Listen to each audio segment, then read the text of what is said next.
Good evening and welcome to a new edition of A Daily Debate. This evening we'll be debating the launching of the 45th World Economic Forum in Davos, Switzerland. The Egyptian president flew to Davos to participate in this conference or forum. A discussion in a few moments with a distinguished panel. Before we do so, we'll be taking a closer look at the escalation of events in Yemen. The Houthis have taken over the country. With us on the line is His Excellency Ambassador Hussein Haridi, former Assistant Foreign Minister. Your Excellency, can you hear us? Yes, Madam. Your Excellency, can you just shed light on the latest developments in Yemen? How are things progressing at that end? And there was talk about some kind of a reconciliation talk, so to speak, if it's possible at this juncture. Do you have any information about this? Well, I guess the United Nations and the Arab League and the Gulf Cooperation Council member states will exert certain pressures on various Yemeni political parties to come to the negotiating table and discuss the way out of the present political stalemate in Yemen, according to two major accords. The first one concerning what's called the Gulf Initiative, and the second one is the agreement on peace and partnership agreement that was signed between the Yemeni government and the Houthis last September. And I believe this is the only way out. I doubt very much if the present crisis would be solved through the use of force. The international community, as well as Arab countries, particularly the Gulf countries plus Egypt, should really push for a negotiated way out of the present stalemate in Yemen. Is there a diplomatic way out? Taking into account that there are so many forces, internal and external forces as well, in that equation.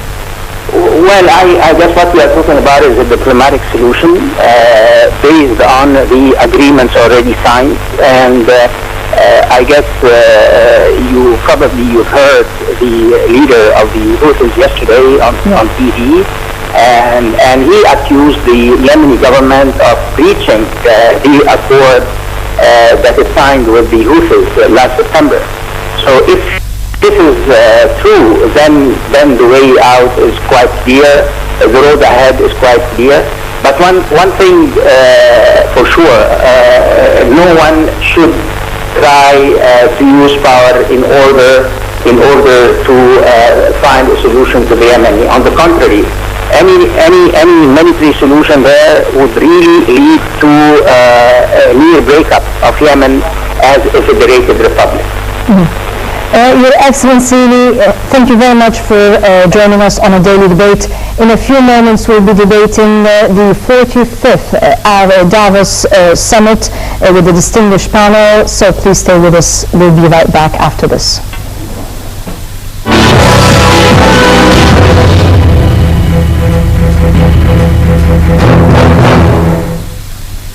The 45th World Economic Forum, known as WEF, was launched in Davos, Switzerland early on Wednesday. This year's meeting takes place under the twin clouds of rising geopolitical tensions and risks deepening economic challenges. President Abdel Fattah al-Sisi flew to Davos on Wednesday to take part in the 45th annual event, ending a decade of Egyptian participation through prime ministers, ministers, or central bank governors. The Geneva-based think tank announced that the annual gathering brings together over 2,500 business and world leaders for strategic dialogues to map the current period of political, economic, social, and technological changes under the theme of the new global context. French President François Hollande, German Chancellor Angela Merkel, and Ukrainian President Petro Poroshenko are due to attend the January 21st to 24th meeting. With King Abdullah of Jordan, Iraqi Prime Minister Haider al-Abadi, Tunisian President Beji Qaid al-Sibsi, and Turkey's Premier Ahmed Davutoglu, who are also expected to attend. Leaders of the world's largest businesses, central bankers, labor union representatives, as well as civil society and religious leaders take part in the annual forum. El-Sisi, the Jordanian king, and other Arab leaders are due to discuss means to resolve geopolitical crises and reaching sustainable peace against the backdrop of instability in Ukraine, the Middle East, and other parts of the world, according to the WEF.